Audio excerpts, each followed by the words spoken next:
নিজের জান নিজে শেষ করা, সুইসাইড করা, আত্মহত্যা করা, কতলুন নফস, এটাও গুরুতর অপরাধ। আল্লাহ পাক রব্বুল আলামিন পবিত্র কালামুল্লাহ শরীফের মধ্যে সরাসরি ঘোষণা করেছেন, ওয়ালা তাকতুলু আনফুসাকুম, তোমরা তোমাদের নিজেদেরকে হত্যা করিও না। তাহলে নিজেদেরকে হত্যা মানেই তো আত্মহত্যা। আত্মহত্যা, এই আত্মহত্যা সমাজের মধ্যে অহরহ চলছে। গ্রামের চাইতে শহর বন্দরে আত্মহত্যার প্রবণতা এবং সংখ্যা ক্রমান্বয়ে বাড়ছে, কমছে না। এবং এটা বিশেষ করে আপনার যুবক যুবতী, এক কথায় প্রাপ্তবয়স্ক ছেলে মেয়েদের মাঝে একটু বেশি দেখা যায়। এটার জন্য অনেক কিছুই দায়ী। স্বাভাবিকভাবে মানুষ যখন ডিপ্রেশনে ভোগে, যখন কোনো ঘটনা কেন্দ্রিক দুঃখ দুর্দশা হতাশা তাকে এমন ভাবে কাবু করে ফেলে, যখন সে দুনিয়াতে বেঁচে থাকার মতো কোনো উপায় অবলম্বন খুঁজে পায় না, তখন সে এই চরম নিকৃষ্টতম যে পাপের কাজ তথা আত্মহত্যার পথ বেছে নেয়। প্রথমে এই কথাটা স্মরণ রাখবেন, আত্মহত্যা পৃথিবীর মধ্যে কোনো কাজের সঠিক সমাধান না। কথা বুঝাইতে পারছি? আত্মহত্যা পৃথিবীতে কোনো জিনিস সঠিকভাবে সমাধানের কোনো পথ না। আপনি চিন্তার মধ্যে আছেন, হতাশার মধ্যে আছেন, পেরেশানির মধ্যে আছেন, আপনি আপনার নিজেকে যে কোনো একটা ঘটনার কারণে শেষ করে দিলেন, কিন্তু আপনার এই শেষ করাটাই কি ওই জিনিসের সমাধান হলো? না, বরং আপনার এই আত্মহত্যার কারণে আপনার মা বাবা, আত্মীয় স্বজন, সন্তান সন্ততি, স্ত্রী পুত্র পরিজন, এক কথায় জীবিত যে মানুষগুলোকে আপনি রেখে গেছেন, এই মানুষগুলো কতটা যে চাপের মধ্যে থাকে, কতটা ডিপ্রেশনের মধ্যে থাকে, তারা যে কত কষ্টের মধ্যে দিন অতিক্রম করে, এটা কমপক্ষে একজন আত্মহত্যাকারী যদি নিজেকে শেষ করার আগে কল্পনা করত, তাহলে সমাজের মধ্যে আত্মহত্যার সংখ্যা বাড়ত না, সুইসাইডের সংখ্যা আরো কমত। কথা কোন ঠিক না? তাহলে আত্মহত্যার জন্য প্রথমে আমরা মনে করি ডিপ্রেশনটা এটা প্রথম কারণ, ইস্যু। হয়তো এটা সাংসারিক কোনো কলহ হতে পারে, অথবা পারিবারিক কোনো কলহ হতে পারে, অথবা কোনো হারাম সম্পর্কের সাথে কোনো ছেলে মেয়ে জড়িত ছিল, তারপরে তাদের মধ্যে কোনো রকমের ভুল বোঝাবুঝির কারণে তখন যুবক যুবতী, অধিকাংশ ক্ষেত্রেই দেখা যায় যুবক যুবতীদের আত্মহত্যার প্রবণতাটাই কি বেশি থাকে। সম্মানিত সুধী ভাইরা আমার, প্রথম কথা হলো আত্মহত্যা করা যাবে না, এটা নিষিদ্ধ, এটা হারাম। যেই ব্যক্তি আত্মহত্যা করবে জাহান্নাম তার জন্য অবধারিত, জাহান্নামে যাবে, স্পষ্ট কথা।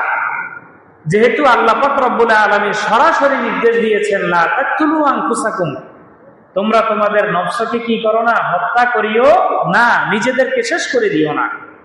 এখন এই আত্মহত্যা থেকে মুক্তির উপায় কি? এটা আমাদেরকে কোরআন থেকে, হাদিস থেকে জানতে হবে, বুঝতে হবে। ইসলাম আমাদেরকে আত্মহত্যা প্রতিরোধের জন্য, আত্মহত্যা সমাজ থেকে মূলোৎপাটনের জন্য কি শিক্ষা দেয়, কি দিক নির্দেশনা দেয়। সম্মানিত সুধী ভাইরা আমার, সর্বপ্রথম আত্মহত্যার জন্য আমরা যে জিনিসটাকে দায়ী করি সেটা হলো অন্তরে প্রশান্তি থাকে না, মানুষের মনের শান্তি এটা থাকে না। মনের শান্তি যখন দূর হয়ে যায়, মনের মধ্যে হতাশা পেরেশানি যখন আসে, তখন আত্মহত্যার পথ বেছে নেয়। এখন এই মনের শান্তি কোথায় গেলে পাবেন, কি করলে পাবেন, কোন পথে চললে পাবেন? আল্লাহ পাক রব্বুল আলামিন পবিত্র কালামুল্লাহ শরীফের মধ্যে এটার সমাধান দিয়েছেন। দিয়েছেন কিনা একটু জোরে বলেন, দিয়েছেন না? দিয়েছেন। সেটা হলো আল্লাহ পাক রব্বুল আলামিন পবিত্র কালামুল্লাহ শরীফের মধ্যে ঘোষণা করেন, আলা বিযিকরিল্লাহি তাতমাইন্নুল কুলুব। ও বান্দা, যতই ডিপ্রেশনের মধ্যে থাকো না কেন, যত হতাশার মধ্যে থাকো না কেন, যত পেরেশানির মধ্যে থাকো না কেন, তুমি তোমার নফসকে না শেষ করে বরং আমি আল্লাহকে স্মরণ করো। জমিনের মধ্যে ভাই তোমাকে ভুলে যাবে, হয়তোবা কোনো ঘটনার কারণে তোমার বাবা তোমাকে ভুলে যাবে, তোমার মা ভুলে যাবে, তোমার অর্ধাঙ্গিনী স্ত্রী তোমাকে ভুলে যাবে, তোমার সন্তান সন্ততি আত্মীয় স্বজন কাছের মানুষ প্রিয়জন সবাই তোমাকে ভুলে যাবে, আপন জনরা তোমাকে ভুলে যাবে, কিন্তু এমন একজন সত্তা তামাম পৃথিবী আসমান এবং জমিনের যিনি স্রষ্টা, তামাম কুল কায়নাতের যিনি মালিক, তামাম কুল কায়নাতের যিনি খালেক, যিনি স্রষ্টা, তিনি সেই আল্লাহ। চিরজীবন যদি সেই রবকে ভুলে থাকো, হঠাৎ করে যদি নিজের জীবনে অতীত অপরাধের প্রতি তুমি অতীত অপরাধের কথা মনে করে আল্লাহর কাছে যদি তুমি তওবা করে আল্লাহর কথা স্মরণ করে আল্লাহর দিকে ফিরে আসো, ওই রব পশ্চিমকালেও তোমাকে ভুলবে না। সেই রব তোমাকে বলেছেন, ওয়াইজা সালাকা ইবাদি আন্নী ফাইন্নী করিব উজিবু দাওয়াতাদ দাঈ ইযা দাআনি। ও বান্দা, ওয়াইজা সালাকা ইবাদি, বান্দা যখন আপনার কাছে এসে আমার সম্পর্কে জানতে চায়, আমার সম্পর্কে বুঝতে চায়, রাসূল আপনি বলে দিন ফাইন্নী করিব, আমি ওই বান্দার অতিশয় নিকটবর্তী। উজিবু দাওয়াতাদ দাঈ ইযা দাআনি, এতটাই নিকটবর্তী বান্দা যখনই যে কারণে, যে হতাশা থেকে, যে পেরেশান থেকে, যে ডিপ্রেশন থেকে মুক্তির জন্য আমার কাছে চাইবে, আমি আল্লাহর সাথে সাথে তাকে সেই হতাশা থেকে, সে পেরেশান থেকে, সে দুশ্চিন্তা থেকে, সে ডিপ্রেশন থেকে মুক্তি দিয়ে দিব। বলেন না সুবহানাল্লাহ। আল্লাহ বলেছেন, আলা বিযিক্রিল্লাহি তাতমাইন্নুল কুলুব, জেনে রাখো জমিনের মধ্যে তোমার হৃদয়ের প্রশান্তি, তোমার আত্মার শান্তি, তোমার ডিপ্রেশন দূর করার একমাত্র ঔষধ, এটা তোমার প্রিয় মানুষের কোনো উপদেশ নয়, তোমার বাবা মার কোনো উপদেশ নয়, বরং তোমার অন্তরকে যদি প্রশান্তিময় করতে চাও, যদি ডিপ্রেশন ভুলে যেতে চাও, যদি হতাশা থেকে মুক্তি চাও, তাহলে আল্লাহকে স্মরণ করো। আল্লাহর স্মরণের মধ্যেই তোমার অন্তরের প্রশান্তি রয়েছে। বলেন না সুবহানাল্লাহ।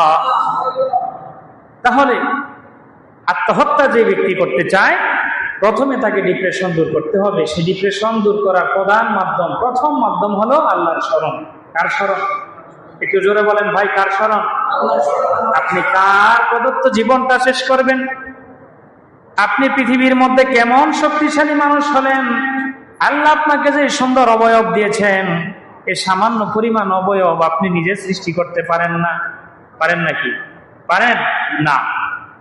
যে দেহটা আপনাকে আল্লাহ দিয়েছেন, সেই দেহটা আপনার কাছে আল্লাহ প্রদত্ত আমানত। আমরা হজ করি না? কথা কম। আমরা মুসলমানরা হজ করি তো? হজের এহরামের কাপড় পরিধান করার পর হজের কাছ থেকে অথবা উমরার কাছ থেকে হালাল হওয়া পর্যন্ত আপনার দেহের কোনো পশম কাটতে পারবেন? কথা কন না। কাটতে পারবেন? আপনার শারীরিক কোনো কসরত করতে পারবেন না।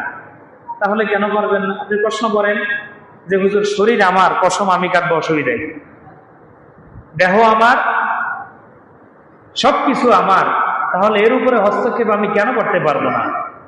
এই এহরাম অবস্থায় কোনো জিনিস আপনার ইচ্ছা স্বাধীন মতো করতে পারেন না। এটাই আপনাকে আল্লাহ স্মরণ করিয়ে দেয় যে বান্দা, পৃথিবীতে তুমি নিজের উপরে যতটাই কর্তৃত্বশীল মনে করো নিজেকে, জেনে রাখো তোমাকে যে দেহটা আমি দিয়েছি, সে দেহের মালিকও তুমি না, বরং আমার পক্ষ থেকে একটা আমানত।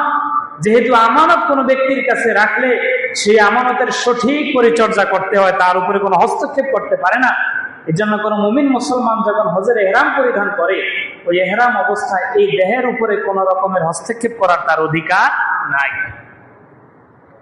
যেখানে একটা পশম আপনি কাটতে পারবেন না, যেখানে শরীয়তে নির্ধারিত কত বিধিনিষেধ, সেখানে আল্লাহ আপনাকে আদর করে, মায়া করে, মহব্বত করে যে একটা জীবন দিয়েছেন, যে সুন্দর অবয়ব দিয়েছেন, দুনিয়াবি সামান্য অবহেলার কারণে, তুচ্ছ ঘটনার কারণে, আরে ভাই, আপনার চাইতে আরো বেশি ডিপ্রেশনে বহু মানুষ পৃথিবীর মধ্যে আছে, আরো বেশি হতাশায়, অভাবগ্রস্ত, দুর্দশাগ্রস্ত বহু মানুষ পৃথিবীর মধ্যে আছে। সেই মানুষগুলো তো আত্মহত্যার পথ বেছে নেয় না। এমন মানুষ আছে 3 বেলা খাবার তাদের জোটে না, পরিবারের মধ্যে কোনো আহার দিতে পারে না। সেই আফ্রিকার বিভিন্ন দরিদ্র, হত দরিদ্র রাষ্ট্রগুলির দিকে তাকান, কত কঠিন অবস্থা তাদের জীবনের। এমন অবস্থা রয়েছে যে বাচ্চাগুলি কঙ্কালের মতো শরীর, জীবন যায় যায় অবস্থা, মৃত্যু হবে একটু পরে, পাশে শকুন বৈশা আছে, যে মারা যাবে সাথে সাথে তার শরীরের গোস্ত খাবে। এবার বুঝে দেখেন, সাক্ষাৎ মৃত্যু যেই ব্যক্তি চোখে দেখে, ওই ব্যক্তিও তো আত্মহত্যার পথ বেছে নেয় না। আপনি কি কারণে আত্মহত্যা করবেন? পৃথিবীর মধ্যে এর চাইতে বেশি ডিপ্রেশনে থাকার মানুষ কি আর নাই? আছে। কিন্তু আমরা যুব শ্রেণী, যুব সমাজ, যুবক যুবতীরা জীবনটাকে মনে করি যে এটা এনজয় করার জিনিস, এটা নিয়ে খালি নাচবো, গাইবো, ফুর্তি করবো, এই সেই। যখন একজনের সাথে আরেকজনের বিচ্ছেদ হবে, ভুল বুঝাবুঝি হবে, তখন মনে করবে যে আত্মহত্যাটাই মুক্তির প্রধান পথ। নাউজুবিল্লাহ মিন যালিক। আত্মহত্যা করে দুনিয়াও খাইলেন, আখিরাতও খাইলেন। আল্লাহ বলছেন ফাজাযাউহু জাহান্নাম। আত্মহত্যা যে ব্যক্তি করবে ওই ব্যক্তির ঠিকানা কোথায়? আরেকটু জোরে বলি, কোথায়? জাহান্নাম। তাহলে আত্মহত্যা কোন সঠিক সমাধানের পথ নয়। দ্বিতীয়ত আসেন, আত্মহত্যার জন্য অবশ্যই সন্তানদেরকে সঠিক পথে পরিচালনা করা, অভিভাবকত্ব সঠিকভাবে করা, এটারও একটা গুরুত্ব আছে।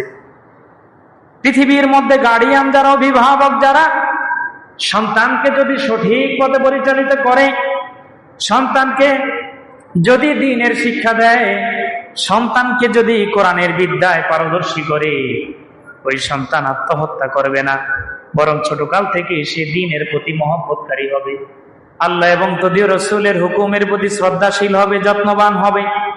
ওই ছেলের জীবনে আত্মহত্যার কোনো সুযোগ থাকবে না।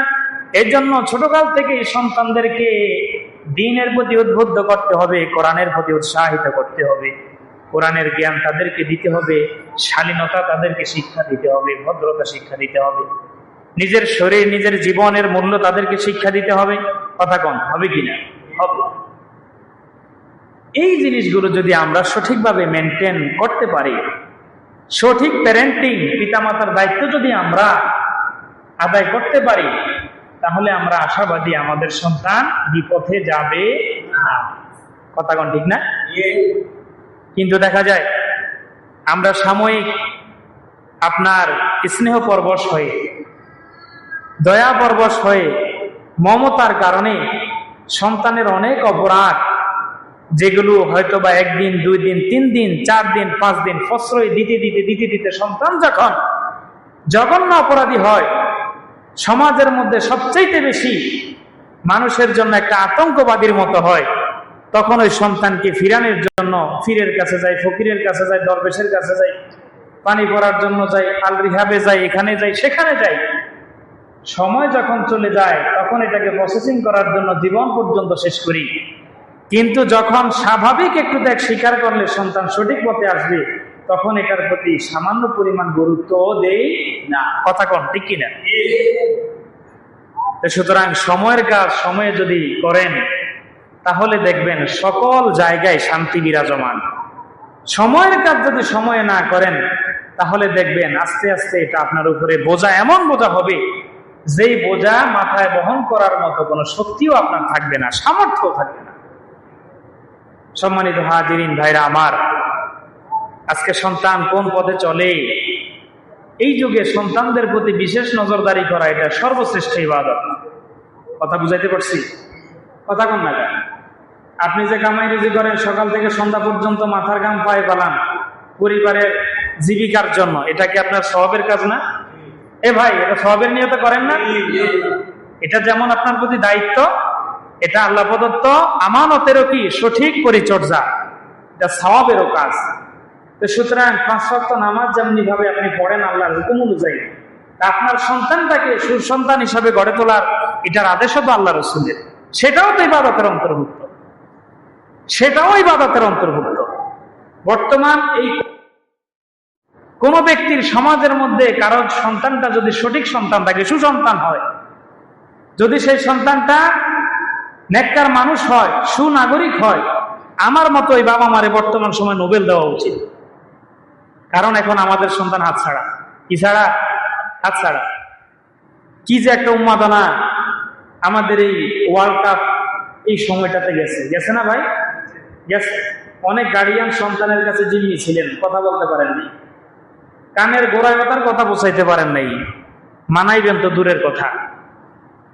আপনার সন্তান সারা রাত্র জাগ্রত ছিল, নাচানাচি, লাফালাফি, ফালাফালি কত রকমের করছে। সেই ইহুদি খ্রিস্টানদের দেশের পতাকা জার্সি কেনার জন্য আপনি তো টাকা দিচ্ছেন না? কথা কম দিচ্ছেন না?